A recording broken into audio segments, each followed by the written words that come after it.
우리 그리스도인들에게 중요한 것이 있다면 그것은 바로 예배일 것입니다.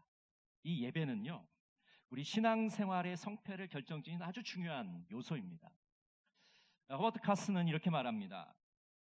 하나님을 예배한다는 것은 그분이 우리를 창조하신 목적을 인식하는 것이다.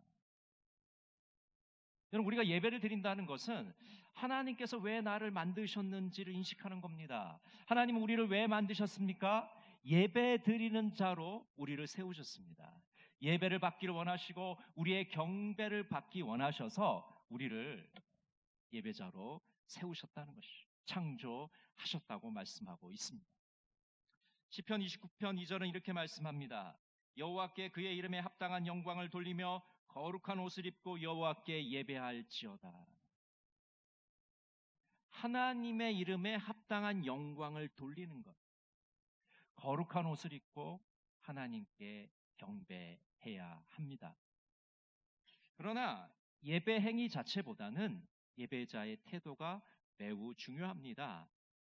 예배자가 어떤 태도를 가지고 하나님 앞에 나가느냐가 중요한 것이죠. 여러분, 2부 예배를 오늘 드리시면서 어떠한 마음의 태도로 예배를 드리고 계십니까?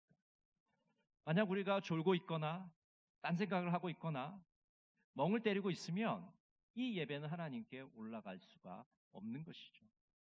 올바른 예배를 드리지 않으면 그것은 형식적인 제사에 불과한 것입니다. 습관적인 제사에 불과한 것입니다.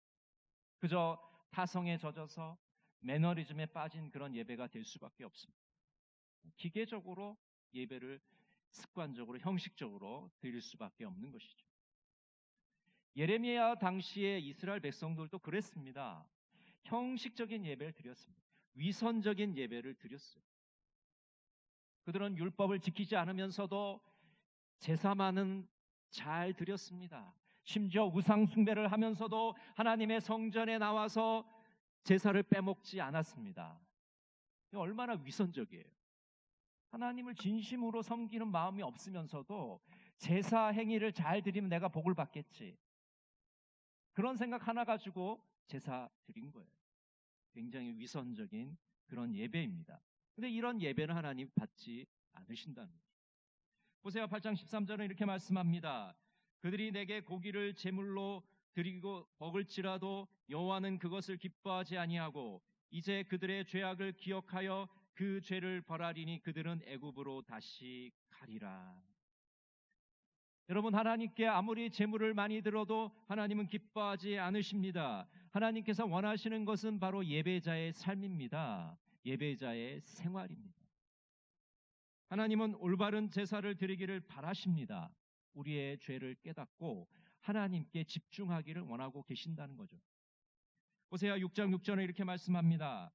내가 바라는 것은 변함없는 사랑이지 제사가 아니다. 불살라 바치는 제사보다는 너희가 나 하나님을 알기를 더 바란다. 호세아 예언자는 이렇게 말합니다. 제사보다 더 중요한 게 있는데 그것이 바로 변함없는 마음으로 변함없는 사랑으로 하나님께 나가는 것이다. 제사보다도 하나님을 더 잘 알기를 바라신다. 여러분, 우리가 하나님께 나아갈 때 정말 하나님을 잘 알고 변함없는 그 사랑과 애정을 가지고 하나님 앞에 나오기를 바라고 계신다는 것이죠. 마태복음 9장 13절은 이렇게 말씀합니다. 너희는 가서 내가 긍휼을 원하고 제사를 원하지 아니하노라 하신 뜻이 무엇인지 배우라. 나는 의인을 부르러 온 것이 아니요 죄인을 부르러 왔노라 하시니라. 여러분, 하나님은 제사보다 긍휼을 원하십니다. 자비를 원하십니다. 예배의 자리에 나갈 때, 하나님 앞에 나갈 때 긍휼과 자비의 마음으로 하나님 앞에 나갈 때 그 예배를 기쁘게 받으시는 것입니다. 시편 51편 17절 우리 같이 한번 읽어볼까요? 하나님께서 구하시는 제사는 상한 심령이라. 하나님이여 상하고 통회하는 마음을 주께서 멸시하지 아니하시리이다. 여러분, 하나님께서 구하시는 제사는 뭡니까? 바로 상한 심령. 우리의 상한 심령으로 깨어진 마음으로 하나님 앞에 나오기를 바라고 계신다는 겁니다. 낮아지고 겸손한 마음으로 하나님 앞에 서야 되는 것입니다.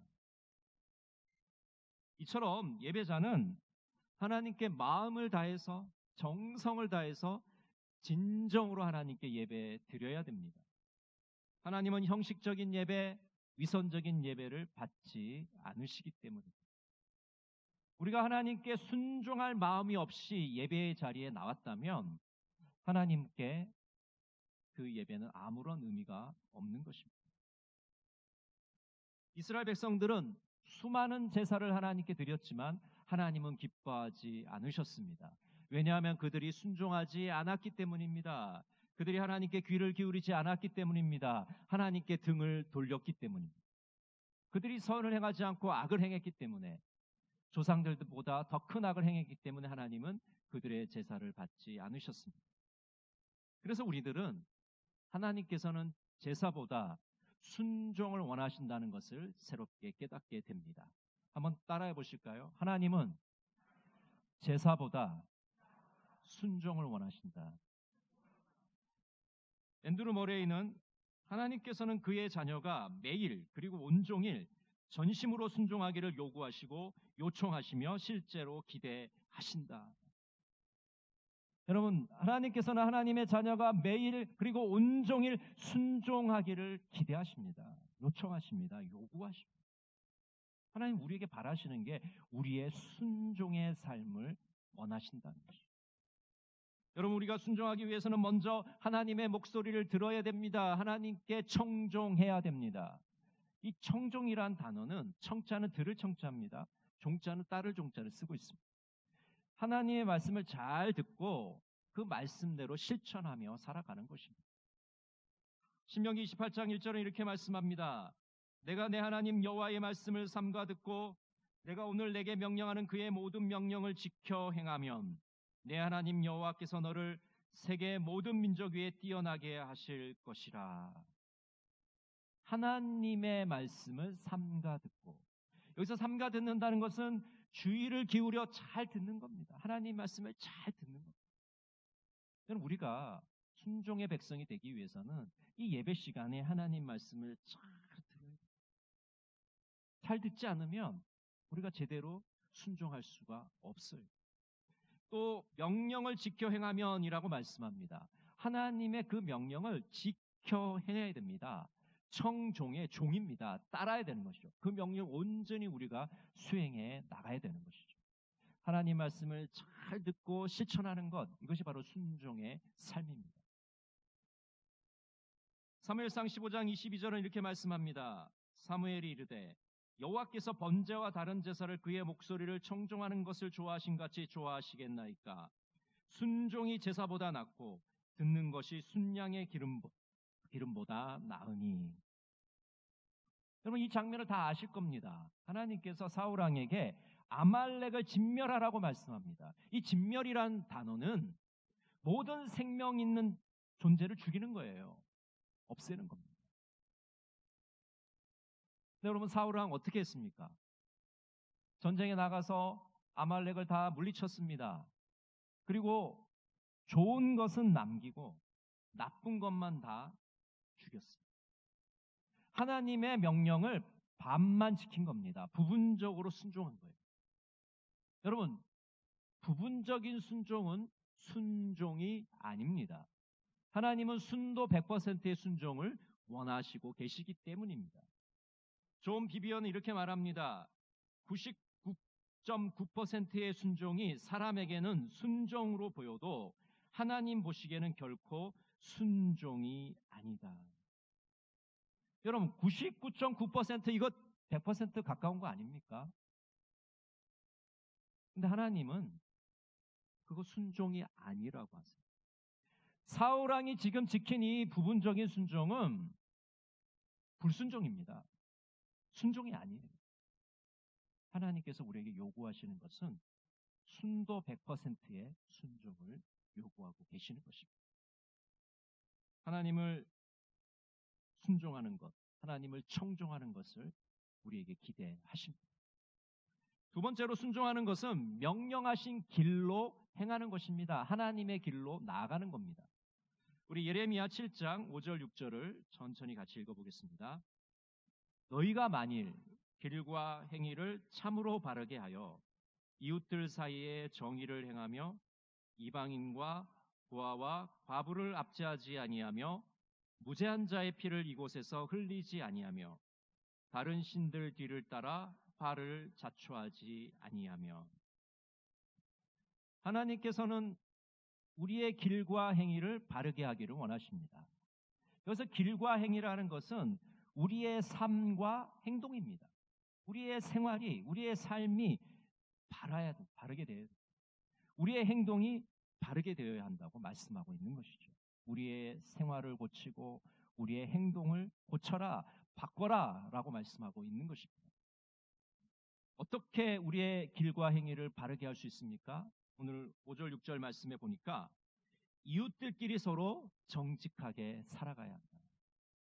나그네와 고아와 과부를 억압하지 않아야 된다. 죄 없는 자를 죽이지 않아야 된다. 다른 신들을 섬기지 않아야 된다. 이것이 바로 하나님이 원하시는 바른 길이라고 말씀하고 계십니다. 이 바른 길을 우리에게 더 분명하게 말씀해 주는 구절이 있습니다. 바로 미가서 6장 6절에서 8절 말씀입니다. 제가 천천히 읽어드리겠습니다. 내가 무엇을 가지고 여호와 앞에 나아가며 높으신 하나님께 경배할까? 내가 번제물로 일련된 송아지를 가지고 그 앞에 나아갈까? 여호와께서 천천의 순양이나 만만의 강물 같은 기름을 기뻐하실까? 내 허물을 위하여 내 마다들을 내 영혼의 죄로 말미암아 내 몸의 열매를 드릴까? 사람아, 주께서 선한 것이 무엇임을 내게 보이셨나니 여호와께서 내게 구하시는 것은 오직 정의를 행하며 인자를 사랑하며 겸손하게 내 하나님과 함께 행하는 것이 아니냐. 여러분, 이 미가서의 말씀은 하나님이 정말 원하시는 그 선하고 바른 길이 어떤 길인지를 우리에게 분명하게 제시해 주십니다. 첫 번째 뭡니까? 정의를 실천하는 것입니다.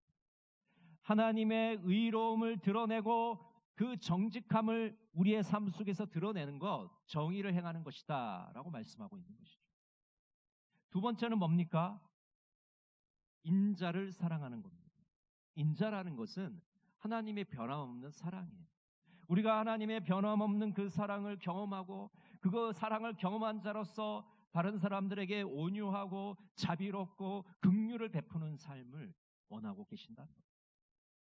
세 번째는 뭡니까? 겸손히 하나님과 행하는 것입니다. 동행하는 것입니다.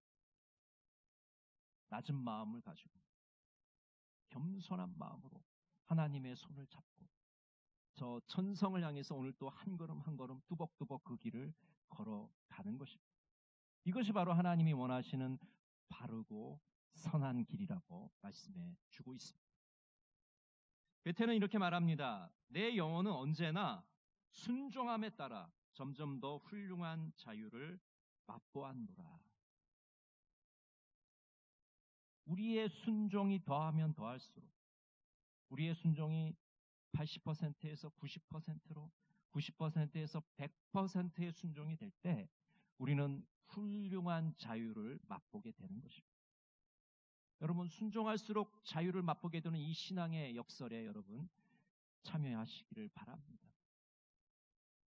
우리가 순종함으로 하나님께서 우리에게 주시는 그 풍성한 자유와 복과 은혜를 다 받아 누리시는 우리 동강의 모든 성도들이 되시기를 간절히 바랍니다. 로욜라 이냐시오는 순종에 대해서 이렇게 기도하고 있습니다. 사랑의 주님, 넓은 마음을 제게 주소서. 주님의 위엄에 합당한 섬김을 가르치소서. 제 것을 드릴 때 값을 계산하지 않게 하시고 싸우되 다치는 것을 두려워하지 않게 하시고 일하되 쉬기를 구하지 않게 하시고 섬기되 보상을 기대하지 않게 하소서. 오직 주님의 뜻을 이루는 데에만 전념하게 하소서. 여러분, 이냐시오가 이 순종에 대해서 뭐라고 말합니까? 순종은 어떤 것이냐? 그것은 하나님의 뜻에 전념하는 것이다. 여러분, 우리가 다른 것에 신경 쓰면요, 하나님의 뜻을 놓치게 돼요. 하나님의 뜻에만 전념하고 집중하는 것, 그것이 바로 순종의 태도라고 말씀하고 있지 않습니까? 어느 날 성프란체스코가 수도원에서 다른 수도사들과 함께 농사를 짓고 있었습니다. 마침 배추 모종을 이렇게 밭에 심고 있었는데 수도사가 되려고 하는 2명의 젊은이가 왔어요. 선생님, 제가 수도사가 되고 싶습니다.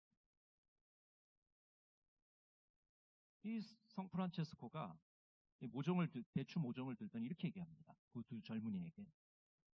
이 배추 모종을 거꾸로 심어라. 뿌리가 하늘로 가게 하고 줄기가 땅 밑으로 가게 해라. 그리고 그 말을 하고는 들어가 버립니다. 그래서 한 명의 젊은이는 그 시킨 대로 모종을 거꾸로 심었습니다. 근데 다른 젊은이는 거꾸로 심다가 보니까 뭐가 좀 이상해요. 아니, 배추를 똑바로 심어야지. 아무리 농사를 몰라도 그렇지 이렇게 거꾸로 심으면 이게 배추가 죽을 텐데. 그래서 똑바로 심었어요. 자, 저녁이 됐습니다. 성프란체스코가 나왔어요. 어떤 사람을 수도사로 받아들였을까요?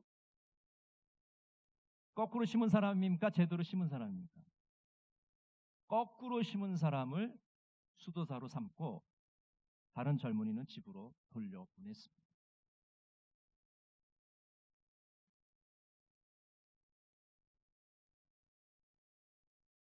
하나님의 명령에 그대로 순종하는 사람이 하나님의 종이 될 수 있습니다. 말씀하신 분이 바로 하나님이시기 때문에 그 말씀에 온전히 따르는 것이죠. 그 명령이 불합리하냐 합리하냐를 합리성이 있느냐를 따지는 것이 아닙니다. 그 명령을 하신 분이 누구인지에 대해서 집중하는 것이죠. 하나님이 말씀하신 것이면 하나님 말씀에 100% 순종해야 되는 것입니다. 하나님께서 우리에게 말씀하실 때 그 말씀의 내용보다 하나님에게 집중하시기를 바랍니다. 나에게 지금 명령하시는 분이 누구인가? 그 하나님께 집중하게 되면 우리는 순종의 백성이 될 수가 있는 것이죠. 여러분, 주일 예배는 매우 소중합니다. 중요합니다. 그런데 하나님께서는 주일 예배보다 더 중요한 게 있다. 그것이 바로 평일의 예배다라고 말씀합니다. 여러분, 평일의 예배가 새벽 기도회, 수요 예배 이런 게 아닙니다. 우리의 삶 속에서 삶의 현장에서 하나님께 순종하는 거예요. 하나님 말씀대로 섬기며 살아가는 겁니다. 그것이 바로 평일의 예배예요. 이 평일의 예배가 바로 순종의 제사인데 이 순종의 제사를 드리는 자만이 주일 예배에 나와서 감격과 감사로 하나님께 예배 드릴 수가 있는 것입니다. 여러분, 평일의 예배가 맹탕인데 주일날 나와서 드리는 그 예배를 주님께서 기쁘게 받으시겠습니까? 평일에는 불순종하면서 이 주일에 나와서 제가 순종하겠습니다라고 하는 그 말씀을 주님께서 들으시겠냐는 거예요. 하나님은 제사보다 순종을 원하십니다. 하나님의 말씀을 잘 듣고 우리에게 명령하신 그 길로 행하시는 우리 동광의 모든 성도들이 되시기를 간절히 바랍니다. 기도하겠습니다. 사랑의 하나님, 형식적인 예배, 위선적인 예배를 드리고 있는 우리의 모습을 봅니다. 마음과 정성을 다해 하나님께 예배드리게 하옵소서. 순종의 제사를 원하시는 하나님, 일주일의 삶 속에서 하나님의 말씀을 주의 깊게 듣고 말씀대로 실천하는 자들이 되기를 원합니다. 주님께서 명령하신 그 길로 걸어가게 하옵소서. 예수님의 이름으로 기도드립니다.